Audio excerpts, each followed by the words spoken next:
tackle Payton Page. I'll fire those questions whenever you're ready. Hey Payton, how'd you feel everything went for you today? We got 27 on the lift is what they told us. Yeah, I feel like I did pretty good. I was moving around pretty good. I felt confident in my movement. Overall, I feel like I had a good day. I wish I could have run a little faster, getting forwards, but I felt great today though. What's the draft process just as a whole? You're taking all that I ain't gonna lie, people say it's stressful, but like, I'm taking this all in as a blessing, bro, because it's like, so I'm taking this is like fun for me. So it's like, I'm glad to be at the combine. I'm glad to be out there for 12 hours, not being able to go to sleep till 12 p.m. So all this is fun. Well, I'm just glad the process is over. It's I'm completed, and now it's the next step in my mission. Were there any surprises or anything that kind of shocked you on the way during the process, or was it kind of everything you thought it would be? Shocked me how many people that were telling me it was going to be a dreadful process. Like, you gonna hate it. 2 months in, I'm loving it right now. So I'm blessed to be here talking to all these coaches that are interested in me and just being able to perform on the next level. Where are you going to watch the draft? I'll be in Greensboro, North Carolina, back in my city. Family, friends over? Yes, sir. With the game evolving, defensive linemen are expected to do more than just stop and run. Yes, ma'am. What have you done to refine your pass running skills leading up to the draft? Oh, I feel like I've been working on all my things I needed to work on. Like, I had bad extension during the season. I had bad playing with my hands, and the whole offseason I've been working on that while working on my 40 and 40 drills. So I've been working on my weaknesses too, not really focusing on my strengths right now until I get to the any team I'm at right now. So working on my weaknesses. Are there any teams right now that have stood out to you as you've been talking to different coaches? I'm gonna be honest with you. I feel like I just talked to everybody, 32 teams, and I feel like I can talk pretty well, so I have good convo with them, so I really can't tell. But I had a few dinners with a few teams, so maybe they a little interested in me too. So.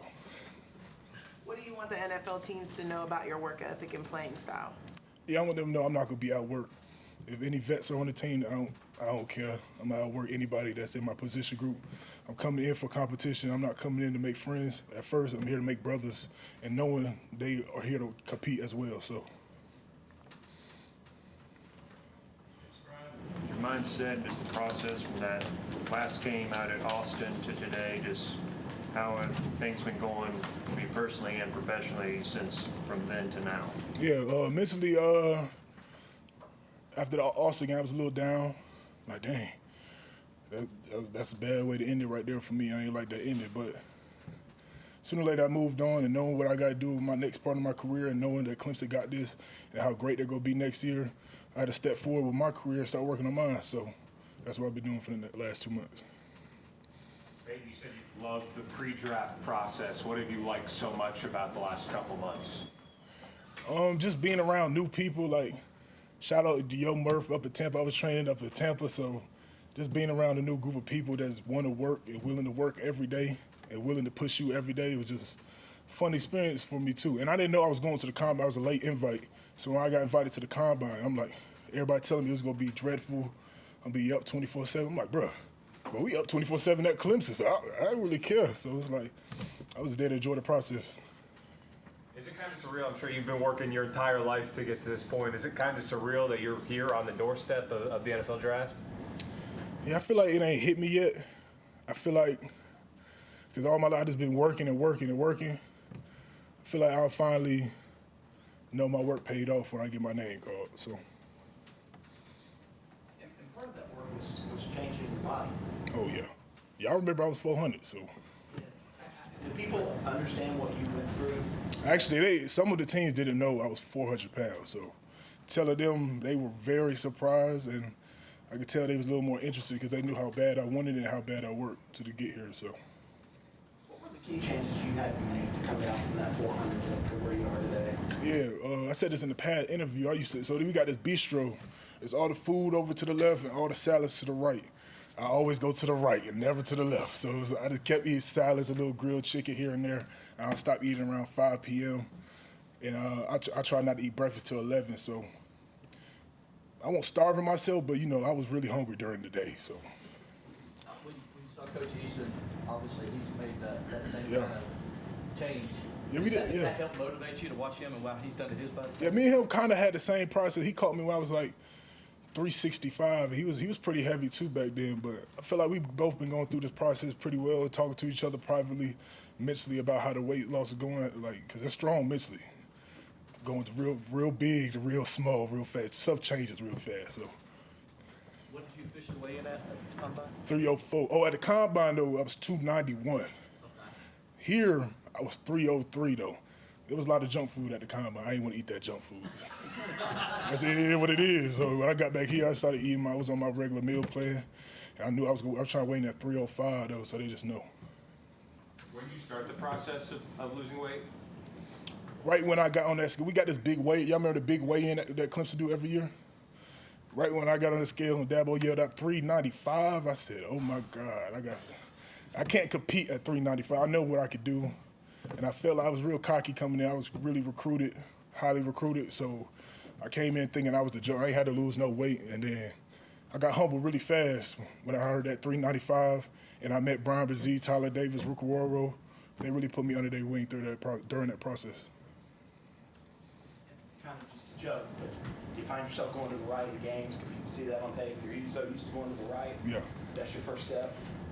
My first step is right, then I automatically turn left because, I got to eat now to keep my weight. So I'm happy for that. It's crazy I had to lose weight. Now I'm eating to keep my weight. So. You mentioned you were a late comment, but do you feel like you're maybe a little underrated in this draft? Is that part of your pitch? Oh, I know I've been underrated.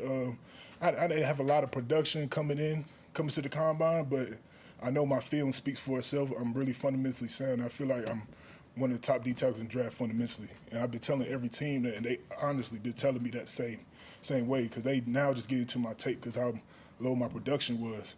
So now they watching it, now they understand. But now all I got to do is prove a point. You said you weren't thrilled with your running. Is that because that was something that was pointed out to you? They wanted you to be a little faster or something? Nah, that's for me. Okay. Everybody said I did great, but like, I wanted that 4.8.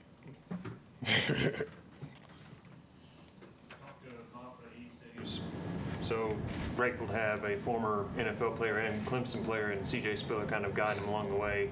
You mentioned Coach Eason. What's it like have you been able to kind of pick his brain about what he remembers from his pro days, just kind of see how it went Coach through? Eason used to actually run pro days and recruit people. So he told me literally everything that was about to go down at the combine and that pro day in the interviews, and I was highly prepared. I nailed every interview. I feel like I ain't have one off interview when I was at the combine just because of him only, because he taught me so much. But he's also like a father figure when it comes to here. Like he knows how to put me in my place and tell me what's right and wrong. But he also is a big brother at the same time because we joke around a lot. So yeah, that's my dog. Shout out Coach Eason. So what was Coach Eason's advice for interviews? Like what pointers did he give you? I mean, like he knew what they were going to do already before they even. So right when they was doing so we got a big playbook at Clemson. So in NFL, the plays are a little smaller. So they'll tell me to write up 3 plays and remember the 3 plays at the end of the session. And realistically, I done wrote up 40 plays before and then remember all at the end of the day. So that wasn't nothing for me. As Marcus Davis told us that the honest question you got is like, what was his spirit animal? Did you get that question? Spirit animal. Shit, I'm a gorilla for real though. I feel like I'm a gorilla.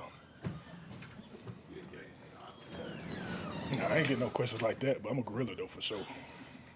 Any other questions for Payton? I appreciate y'all.